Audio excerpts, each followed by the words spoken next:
하나님 우리가 함께 하시기를 바랍니다. 아멘. 어떤 사람이 당나귀를 팔려고 시장으로 끌고 갔대요. 사람들이 관심을 가지고 꼬리를 만져보면 뒷발질을 하고 이빨을 만져보면 침을 튀기고 또 등을 만지면 그냥 벽 쪽으로 밀어붙이고 굉장히 사납게 활동하고 움직이는 것을 보면서 이런 못된 당나귀를 봤나, 이 당나귀 사다가 어디에 쓸까 하고 그냥 외면하고 가벼우면서 하루 종일 시장에 서 있지만 사가는 사람이 없어요. 그때 옆에 있는 사람이 말합니다. 이렇게 보기만 하고 저렇게 사나운 당나귀를 누가 사겠는가? 팔기는 글렀으니 빨리 가지고 데리고 집으로 가는 것이 낫지 않겠소? 그랬더니 이 사람이 말합니다. 내가 이놈을 팔려고 나온 게 아니고 이놈 때문에 내가 얼마나 힘들게 사는 것을 보여주려고 데리고 왔다고 그랬더라는 거 아니겠어요? 네. 여러분, 한 해를 맞춰가는 이때에 우리가 얻어진 것이 있든 없든 그야말로 힘들게 살아왔어요. 열심히 일했음에도 불구하고 얻어지는 것이 없는 지금 때에 목사로서 금년에 부흥하는 교회가 되기를 바라면서 부흥하게 하소서 했는데 부흥은 하나도 못 되고 부흥은커녕 돌아가신 분도 계시고 떠나신 분도 계시고 이런 열매 없는 현실을 볼 때에 저만 아니고 각자 나름대로 사업을 하면서도 얻어지는 것도 없고 열심히 삶을 살았는데도 얻어진 것이 없을 때 얼마나 힘들까. 그래서 힘든 저와 더불어 힘든 우리 모든 성도들이 좀 위로를 받고 격려받았으면 좋겠다 해서 이 본문 말씀을 정했는데요. 오늘 말씀해 보십시오. 시편 106편은 길기도 깁니다만은 긴 역사 가운데서 하나님께서 그 백성들과 함께 하셨다는 거예요. 낮아지면 높여주고 넘어지면 세워주고 우리 하나님께서 그 백성들과 함께 했다는 얘기가 시편 106편이에요. 시작할 때부터 그런 얘기가 있는 게 아니고 시작할 때는 여호와의 인자하심이 크고 진실하시기 때문에 하면서 하나님의 성품에 대해서 말하죠. 1절에서부터 5절 사이에 보면 하나님의 성품 말한 여호와의 인자심이 크고 그 진실하심이 영원하시기 때문에 그렇기 때문에 그 백성들을 넘어지면 이렇게 세우시고 넘어지면 이렇게 세우시고 다시 회복할 수 있는 은혜를 주셨다는 그런 내용이 본문에 반복돼서 나오니 우리들에게 큰 위로와 격려의 말씀이 된 줄로 믿습니다. 그러니까 이 106편에 나오는 말씀을 보면 죄를 범해요. 이스라엘 백성들이 죄를 범하면 낮아집니다. 어려움을 만나요. 그러면 또 회개하고 부르짖습니다. 인자하시고 선하신 영원하신 하나님께서 또 회복시켜 주십니다. 그들의 소원대로 기도대로 또 높여주세요. 그러면 또 죄를 범하고 이 반복되는 과정 속에서도 하나님의 선하심과 인자심이 그들과 함께 하셔서 오늘 마지막에 보면 영원히 그분을 찬양한다. 48절 말씀에 그런 말씀이 나오죠. 그러니까 오늘 이 말씀을 통해서 그들이 어떤 잘못으로 낮아지고 어떤 과정을 통해서 회복되어지는가, 세워지는가 이것이 우리들에게 교훈이 돼서 금년에는 실패했더라도 내년에는 좀 나아지는 그런 삶으로 살아갈 수 있는 여러분들 될 수 있기를 바랍니다. 아멘. 첫째 이들의 잘못은 뭡니까? 7절에서 12절 보면 애굽에서 구원해 주셨는데 또 홍해 앞에서 그들은 불평했다 이런 내용이 기록되어 있죠. 애굽에서 종살이합니다. 바로라는 당대 막강한 힘을 가진 그 나라의 통치를 받으면서 굉장히 억압을 받고 힘들어하고 그럴 때 하나님께서 애굽 시켜줬잖아요. 출애굽 애굽에서 구원해 주셨잖아요. 모든 능력을 보이시면서 내가 이런 사람이다.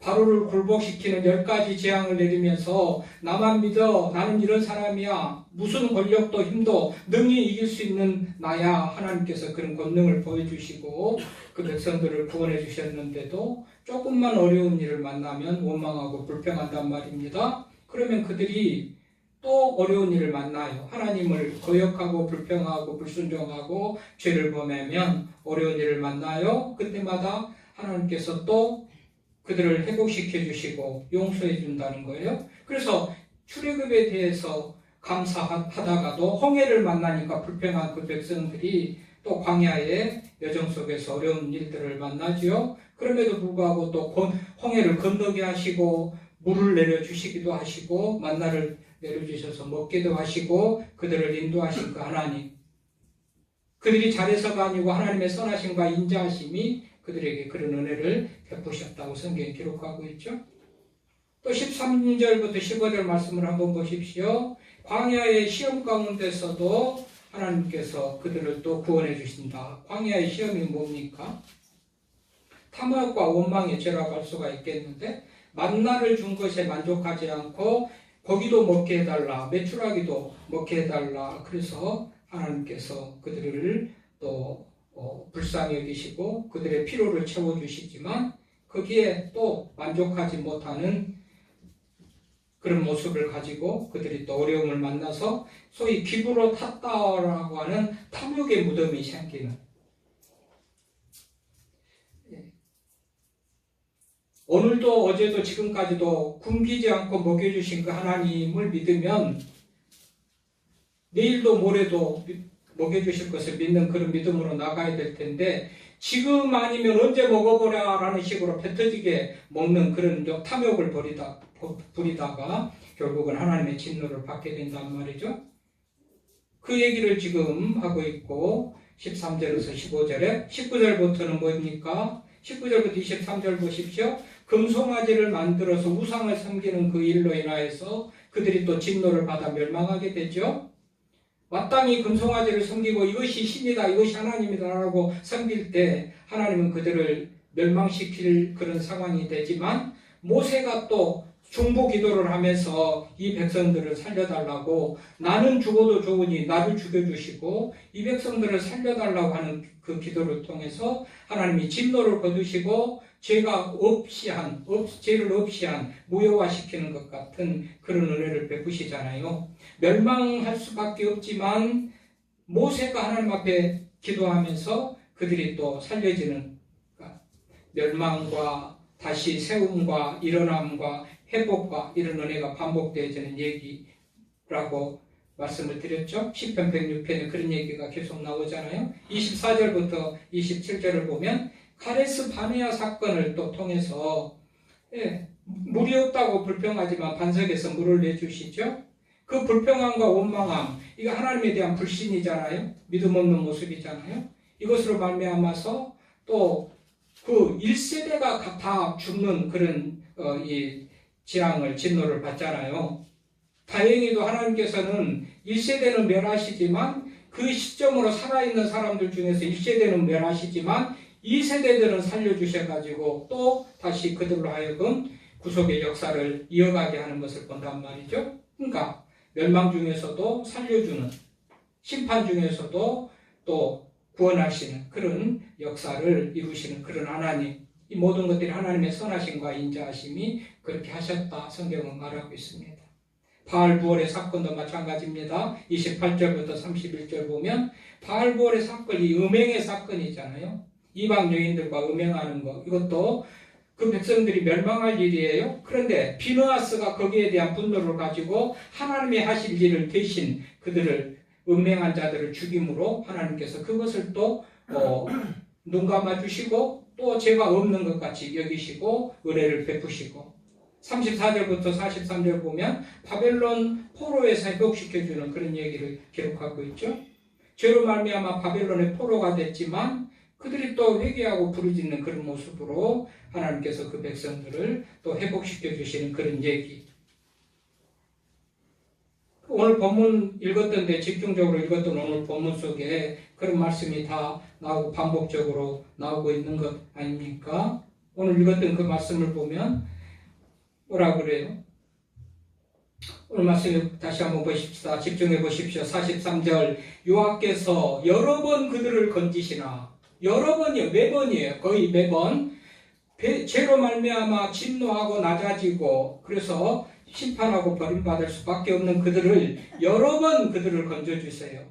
그들은 교묘하게 거역하며 자기 죄악으로 말미암아 낮아짐을 당하였도다. 낮아져요? 지금 수확이 없고 결실이 없고 실패하고 모든 것들이 없는 것 같은 그런 현실의 현장과 비슷하게 그들이 낮아졌단 말이죠. 실패한 인생이 됐단 말이죠. 그런데 여러 번 하나님께서 건져주셨다고 그래요. 또 그들은 교묘하게 거역해요. 믿는 것 같으면서도 안 믿는 모습. 교묘하게 적당히 하는데 그게 하나님 나는 믿음의 삶을 한다라고 하고 보여지는 것 같은 거, 이런 것들이 교묘한 거 아니겠어요? 안 믿는다고 말할 수도 없는 거고, 어디 가서 나는 안 믿는 사람이라 말할 수도 없지만 믿는 사람이라고 말하기도 부족한 그런 모습으로 교묘하게 말씀을 거역하고 불순종으로 살아가는 그들의 죄악으로 말미암아 낮아짐을 당하였도다. 그러나 44절에 보니까 여호와께서 그들의 부르짖음을 들으실 때에 그들의 고통을 돌아보시고 그들을 위하여 그의 언약을 기억하시고 그 크신 인자하심을 따라 뜻을 돌이키사 또 회복시켜 주신다는 거예요. 또 세워줬다는 거예요. 또 넘어지고 죄악으로 말미암아 넘어지면 회복시키고 이렇게 세워주시고 다시 시작할 수 있는 그런 은혜를 주셨다는 것 아니겠어요? 그래서 46절에 그들을 사로잡은 모든 자에게서 긍휼의 여김을 받게 하셨도다. 하나님의 선하심과 인자하심이 그들을 그렇게 하셨다는 거예요. 여기에 위로가 있고 여기에 소망이 있고 여기에 힘 얻어서 격려받고 살아갈 그런 힘을 얻으시기를 바랍니다. 우리는 맨날 그렇게 연약하고 부족하고 실패하고 그래서 죄를 범하고 낮은 자가 되고 실패하는 자가 되지만 그럴지라도 하나님은 언약을 기억하시고 선하심과 인자하신 그 하나님의 성품이 그 백성들을 그렇게 용서하고 또다시 회복시켜 주신다. 그래서 48절의 말씀같이 그 백성들은 그런 경험과 체험과 이 모든 삶의 확실한 그런 하나님의 선하심과 인자하심을 보았기 때문에 하나님 이스라엘의 하나님 여호와를 영원부터 영원까지 찬양할지어다. 모든 백성들아 아멘 할지어다. 할렐루야라고 마치잖아요. 우리의 입술에서도 하나님은 선하시고 인자하심이 영원하다. 그분이 나를 세웠다. 그분이 나를 회복시켰다. 나는 자격이 없고 죄악 가운데서 낮아지고 실패하는 것이 마땅함에도 불구하고 하나님께서 나를 그렇게 세워주셨다라는 고백과 더불어 하나님을 찬양하는 우리가 될 수 있기를 바랍니다. 하나님의 선하심과 인자하심이 그렇게 하셨다고 성경이 말해요. 너무 힘들어 어떻게 할지 모르는 상황을 만나는 사람들이 한두 명이 아닐 것입니다. 사업을 하다가 어려워서 외국으로 도망가는 사람도 있고 자살을 생각하는 사람도 있는 것이 현실 아닙니까? 그럼에도 불구하고 하나님의 말씀은 우리들에게 큰 위로와 소망이 된 줄로 믿습니다. 그럼에도 불구하고 하나님께서 또 세워주시고 일으켜 주셔서 살 소망을 주신다는 거 아니겠어요? 시크릿 가든이라는 유명한 연속극이 있었어요. 영화인가요? 네, 자료를 보니까 시크릿 가든이라는 그런 연속극도 있었던 것 같고 영화도 있었던 것 같은데요. 이 작가가 김은숙 씨예요. 김은숙 씨는 이 시크릿 가든이 히트치기 전에는요, 월세 30만 원에 새방을 살면서 그야말로 책을 사볼 돈이 없어서 그렇게 어려운 삶을 살다가 결국은 이 시크릿 가든을 쓰고 그리고 뭐 지금은 드라마 한 편을 쓰면 6억을 받는 그런 작가가 됐다고 그래요. 뭐지요? 나는 끝났다. 월세 30만 원 새방을 살면서 먹을 것이 없고 궁핍할 때 그것으로서 나는 실패하고 나는 더 이상 소망이 없다. 끝났다 했으면 시크릿 가든도 없을 거고 드라마 한 편에 6억을 받는 그런 영광이 없을 것이지만 포기하지 않고 믿음으로 달려왔던 거 아니겠어요? 그러므로 이 가을에 결실할 것이 없고 실패한 것 같은 얻어진 것이 없는 현실 앞에서도 좌절하지 마시기를 바랍니다. 선하심과 인자하심이 영원하신 그 하나님이 우리와 함께 하시면 회복의 은혜가 일어날 줄로 믿습니다. 아멘. 이 김은숙 작가와 반대되는 사람, 뭐 한두 명이 아니겠습니다만은 우리가 잘 아는 유명한 사람, 마릴린 먼로 우리 잘 알죠? 아름다움의 상징이었고 그 미모 때문에 많은 구설수에 오르기도 하면, 그러나 그 모든 부와 영광을 누렸던 그 사람 아니겠어요? 그런데 신경쇠약증에 걸려가지고 배우인데도 무대 공포증이 있어서 서지를 못하는 그런 상황까지 이르렀다고 해요. 결국은 자살하고 말았죠. 그의 유서에 이런 글이 있습니다. 유서 내용에 나의 인생은 파장하여 문 닫는 해수욕장 같은 그런 삶이었다, 인생이었다. 파장하여 문 닫는 해수욕장 같은 그야말로 쓸쓸하고 아무것도 없는 그런 인생이었다는 거 아니겠어요? 그러니까 똑같은 상황이었을게도 불구하고 아니면 더 나은 삶이었음에도 불구하고 소망을 잃어버리니 자살하는 생으로 인생을 마치는 그런 인생이 됐다는 거 아니겠어요? 자기보다도 더 못하는 그런 사람들도 소망을 가지고 믿음을 가지고 살아가는 사람이 있는데 조금 힘들다고 좌절하고 낙심하는 그런 사람이 되면 안 되겠죠. 훌리오 이글레시아스라는 그런 그 가수를 알죠? 이분은 원래 축구 선수였고 골키퍼였어요. 교통사고로 1년 6개월 정도 병원 신세를 져야 되는 그런 상황을 당하는 거예요. 병상에서 1년 6개월 지낸다는 거 얼마나 답답하고 따분한 일입니까? 간호사가 따분해하고 심심해하는 그에게 기타를 가르쳐주면서 한번 배워보세요.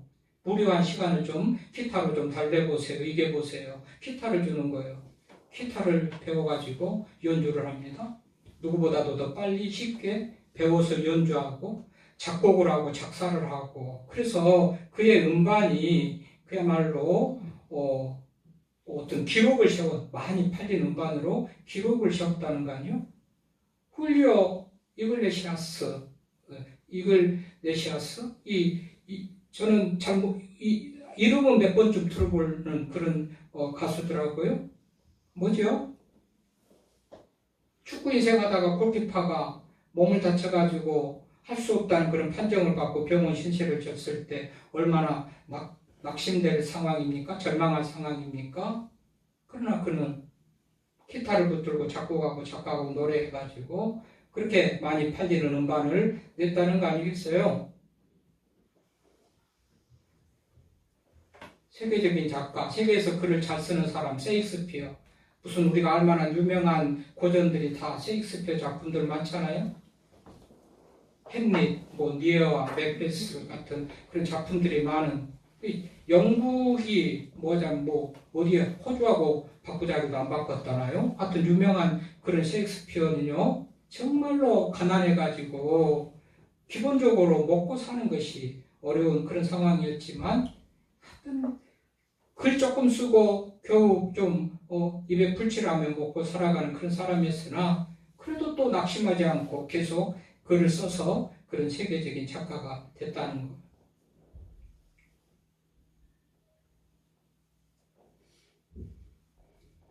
한 해를 돌아보면서 수입이 없어서 얻어진 것이 없어서 결실이 없어서 통장에 쌓여진 것이 없어서 절망하고 낙담하는 성도들 계십니까? 낙담하지 마십시오. 절망하지 마십시오. 우리가 믿는 하나님이 선하고 인자하신 하나님께서 우리들에게 또다시 회복의 은혜를 주실 줄로 믿습니다. 여러분, 자연산 고기가 있잖아요. 어항에서 길러지는 양식 고기가 있잖아요. 우리는 자연산 고기를 선호하죠. 양식장 고기는 가격도 싸고 맛도 떨어지고 비교도 안 되잖아요. 양식장에서는 아주 평온하게 별일 없이 먹이 주면 먹고 그냥 얼마나 좋은 조건 속에서 고기들이 자라요. 그럼 맛이 없고 가치가 없고 선호하지를 않아요. 자연산 고기는 그야말로 파도 속에서 먹이를 찾아서 그야말로 치는 파도를 거스리면서 먹이를 먹고 사는 그런 자연산 고기, 맛있고 질도 좋고 우리가 그걸 다 알지요. 그러니까 평안하고 행복하고 아무 일 없는 어떤 그런 삶이 좋은 삶이라기보다도 인생의 고비고비 굴곡을 거치면서도 이 살아남고 이기는 그 사람의 삶이 영광이 빛나는 인생이 될 줄로 믿습니다. 그러니까 힘들어도 우리가 이겨나가야 될 것이고, 오늘 본문 말씀에 여러 번 그들이 주의 권고를 거역해도 하나님은 또 선하고 인자하시기 때문에 낮은 자를 또 높여주시고 포로된 자를 자유케 하시고 그들을 사로잡은 모든 자에게 긍휼을 받게 하셨도다라는 것은 포로에서 자유롭게 하게 하셨다는 거예요. 하나님의 선하심과 인자하심이 그렇게 하셨다. 언약을 기억하고 그렇게 하셨다. 믿음의 조상들, 그들의 조상들에게 함께 하셨겠다고, 믿는 자들에게 함께 하시겠다고 하신 하나님의 그 언약과 그 약속이 그렇게 현장 속에서 이루어지면서 그들이 낮은 자에서 높여지고 잃어버린 것에서 다 회복하고 찾는 자들이 됐다고 말하는데, 결국은 하나님의 선하심과 인자하심이 그렇게 하셨다는 거 아니겠어요? 우리는 죄성과 연약함 때문에, 인간의 한계 때문에 온전히 하나님을 기쁘시게 하거나 온전히 하나님의 뜻에 합당한 삶을 살기는 부족함에도 불구하고 그리스도의 은혜로 우리가 그런 인생을 살아가게 된 것이죠. 예수의 힘입어서 모든 부족함과 죄성을 예수 그리스도께서 대신 죽으심으로 말미암아 우리의 죄를 없이 하셨기 때문에 그나마 우리가 소망 가운데 살아가고 있는데, 어쨌든 우리의 끝없는 배신이 결국은 낮아지는 그런 삶이 될 수밖에 없다는 것을 생각하면서 더 나아지려고 노력하고 더 하나님을 기쁘시게 하는 삶으로 살려고 노력하는 삶으로 살아갈 수 있기를 바랍니다. 아멘. 인간이 본래 티끌 같은 존재고, 인간이 본래 죄성을 가지고 연약한 존재고 한계를 가졌기 때문에 인간은 그래야 하고 그야말로 아무런 노력도 하지 않고 인간이라는 존재가 원래 그렇다면서요 하는 그런 모습으로 살아가는 모습이 아니고, 어떻게 하든지 노력하고, 하나님은 아시겠죠? 중심을 보시는 하나님께서 네가 노력하구나, 잘못했을 때 양심의 가책을 느끼면서 회개하구나, 찔림이 있구나, 하나님은 다 보시고 아실 거예요. 그런 자에게 하나님께서 높여주시고 회복시켜주시는 은혜가 있을 줄로 믿습니다. 아멘. 열심히 노력하면 할만한데도 게을르고, 말씀대로 살면 복 주시겠다고 하는데도 불구하고 그렇게 하지 않으면서 복을 못 받는 그런 인생이 회복보다도, 그런 인생에 대한 하나님의 회복보다도 열심히 노력하고 애쓰는 그런 중심을 보시는 하나님께서 회복시켜 주시는 그런 은혜가 있을 줄로 믿습니다. 아멘.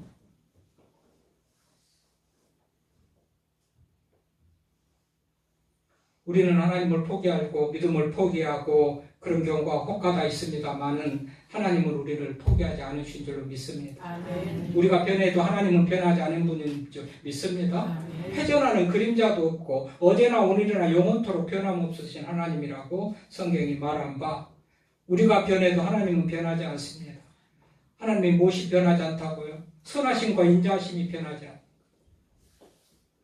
우리들이 말씀 안에서 노력하고 정말 죄를 안 지려고 노력하고 연약함 때문에 죄를 지을지라도 잘못을 깨닫고 회개하고 반복되지 않는 죄를 정말 의식하면서 살아갈 때에 하나님께서는 우리를 선하심과 인자하심으로 인도해 주실 줄로 믿습니다. 아멘. 우리가 넘어져도 하나님께서는 또 이렇게 세워주시는 분입니다. 아멘. 낮아져도 높여주시는 분이라고 오늘 성경에 기록되어 있습니다.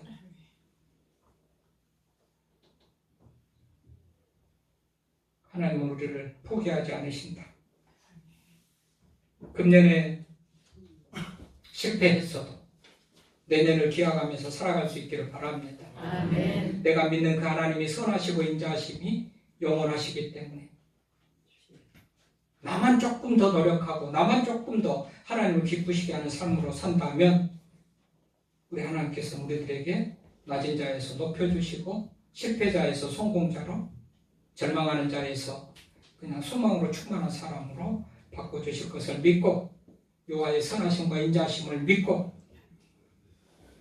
내일의 소망을 가지고 나아갈 수 있는 우리가 될 수 있기를 바랍니다. 아멘. 하나님 아버지,